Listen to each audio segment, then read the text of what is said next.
Hello दोस्तों, एक बार फिर से वेलकम है आपका इंडियन पिटारा पर। आज जो वीडियो आपके सामने पेश है ये यूपी बोर्ड का जो क्लास 11 का सिलेबस है अंग्रेजी का, उसको लेकर है। और इस वीडियो में हम देखेंगे कि कोविड के कारण जैसा कि हम जानते हैं कि सिलेबस को कम किया गया है, तो इस सिलेबस में कौन कौन सा कंटेंट जो सामग्री है उसको हटाया गया है, उस पर बातचीत करेंगे आज। तो जैसा कि आप जानते हैं कि फिलहाल अभी के लिए जो आने वाली परीक्षा है आपकी, उसमें जो किताबें नई लगी हैं एनसीईआरटी की, उसमें से 30% का कंटेंट हटा लिया गया है ताकि स्टूडेंट्स पे ज्यादा भार ना पड़े। लेकिन एक बात याद रखने वाली ये भी है कि सिर्फ कंटेंट्स को हटाया गया है, आपका जो क्वेश्चन पेपर होगा एग्जाम में वो अभी भी 100 नंबर का ही होगा। और पास होने के लिए आपको मिनिमम जितनी रिक्वायरमेंट है, शायद 40 के आसपास है, मुझे पूरी तरह पता नहीं है, तो इतने आपको लाने ही पड़ेंगे। कंटेंट्स हटाने का मतलब ये नहीं है कि आपका जो एग्जाम पेपर है वो भी 70 मार्क्स का होगा। और एक दूसरी बात यह है कि एनसीईआरटी की जो नई किताबें क्लास 11 में लगी हैं, उसकी कुछ वीडियोस मैंने बना के अपलोड कर दिए हैं आप लोगों के लिए। चैनल पे वो मौजूद है, अगर आप देखना चाहें तो नीचे उसका लिंक मैंने आपके लिए दिया हुआ है, तो उस लिंक पे जाके आप उन वीडियोस को भी देखें, शायद उनसे आपको आपकी पढ़ाई में मदद मिले। और एक दूसरी खास बात ये है कि ये जो 30% की सामग्री हटा ली गई है, इसका मतलब ये नहीं है कि ये परमानेंटली अब क्लास 11 के स्टूडेंट्स को नहीं पढ़नी पड़ेगी।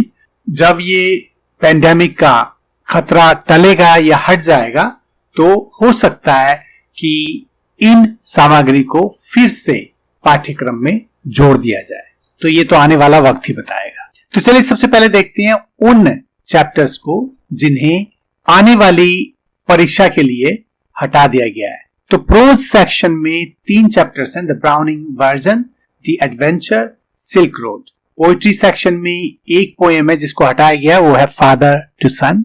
सप्लीमेंट्री रीडर में से 3 चैप्टर्स हटाए गए हैं, उसमें the heart of the only world, birth, the tale of melon city.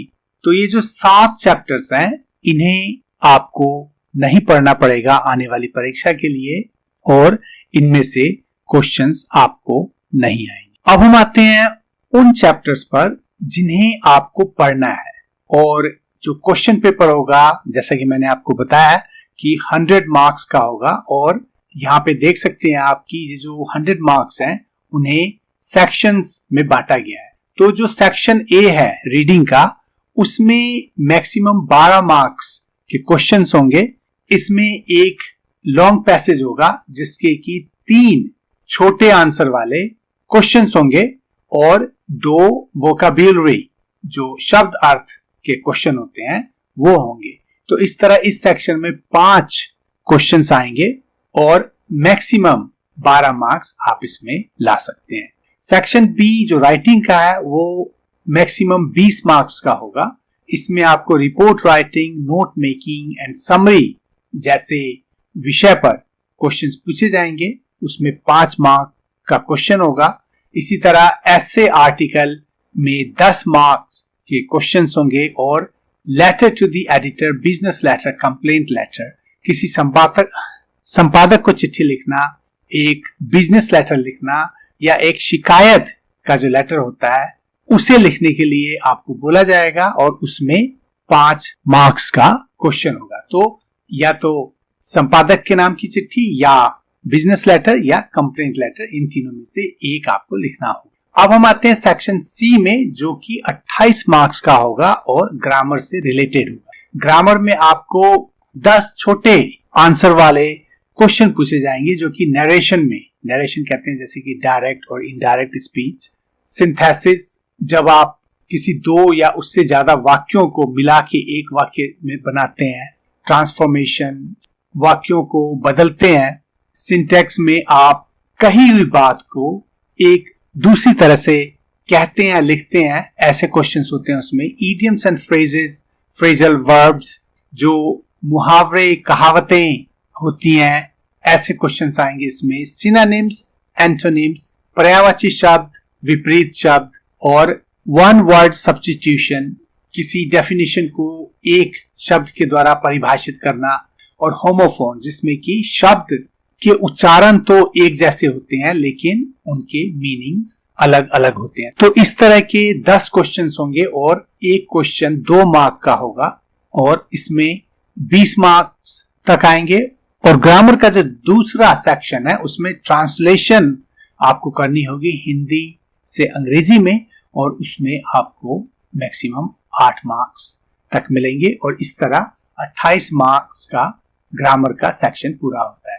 Section D literature, इसमें आपको 40 मार्क्स तक मिल सकते हैं और हॉर्नबिल जो एनसीईआरटी की नई किताब आई है यूपी बोर्ड 11वीं क्लास के लिए, उसमें से एक लॉन्ग आंसर वाला क्वेश्चन होगा जिसके कि 7 मार्क्स आपको मिलेंगे और 2 छोटे आंसर्स वाले क्वेश्चंस होंगे जो कि एक क्वेश्चन 4 मार्क का होगा। इस तरह 8 मार्क्स आपको शॉर्ट स्टोरीज में से मिलेंगे हॉर्नबिल की, और पोइट्री में से 3 शॉर्ट आंसर टाइप क्वेश्चंस, तो 3 छोटे उत्तर वाले क्वेश्चंस पूछे जाएंगे आपको और एक क्वेश्चन 2 मार्क का होगा। इस तरह पोइट्री में क्वेश्चन आंसर में आपको 6 मार्क्स तक मिलेंगे और किसी पोयम का सेंट्रल आइडिया आपसे पूछा जाएगा उसमें आपको 4 मार्क्स तक मिलेंगे। और इस तरह आपका हॉर्नबिल का जो 25 मार्क्स का सेक्शन है वो पूरा हो जाता है। स्नैपशॉट जो दूसरी किताब है सप्लीमेंट्री रीडर भी जिसे आप कह सकते हो, उसमें मैक्सिमम आपको 15 मार्क्स मिलेंगे। उसमें एक लॉन्ग आंसर टाइप क्वेश्चन होगा और 2 शॉर्ट आंसर टाइप क्वेश्चंस। तो जो लॉन्ग आंसर वाला क्वेश्चन होगा उसके 7 मार्क और 2 छोटे आंसर वाले जो 2 क्वेश्चन होंगे उसमें 4-4 नंबर करके आपको 8 नंबर तक मिल सकते हैं। इस तरह 25 और 15 मार्क्स लगा के 40 मार्क्स का सेक्शन आपको लिटरेचर में पढ़ना होगा। अब हम आते हैं कौन कौन से चैप्टर्स हैं जो आपको पढ़ने हैं। तो हॉर्नबिल एनसीईआरटी की जो बुक है उसमें से प्रोज सेक्शन में आपको the portrait of a lady, we are not afraid to die, discovering Tut, the saga continues, landscape of the soul, the ailing planet, the green movement's role, ये chapter आपको पढ़ने होंगे। और पोइट्री में आपको a photograph, the laburnum top, the voice of the rain और childhood 4 poems हैं जो आपको पोइट्री के अंतर्गत पढ़नी होंगी। और स्नैपशॉट्स जो किताब है सप्लीमेंट्री रीडर, उसमें आपको 5 चैप्टर पढ़ने होंगे। The summer of the beautiful white horse, the address, Ranga's marriage, Albert Einstein at school और मदर्स डे। और जैसा कि यहाँ पे दिया हुआ है कि ग्रामर के लिए कोई किताब निश्चित नहीं की गई है, ये आप अपनी पसंद से जिसमें ये सारे चैप्टर्स इंक्लूडेड हो आप ले सकते हैं, या आप अपने टीचर से भी पूछ सकते हैं कि कौन सी किताब जो है ग्रामर के लिए अच्छी होगी। और पोइट्री के अंतर्गत आपको फिगर्स ऑफ स्पीच से रिलेटेड भी क्वेश्चन आएंगे और simile, metaphor, personification, hyperbole, oxymoron, apostrophe और ओनोमेटोपोइया जैसे जो टाइटल्स हैं फिगर्स ऑफ स्पीच में, इसमें से आपको क्वेश्चन पूछे जाएंगे। वैसे फिगर ऑफ स्पीच से रिलेटेड जो वीडियोस हैं चैनल पे ऑलरेडी मौजूद हैं अगर आप देखना चाहें। तो दोस्तों ये था यूपी बोर्ड की 11वीं क्लास का रिड्यूस्ड सिलेबस के ऊपर एक चर्चा।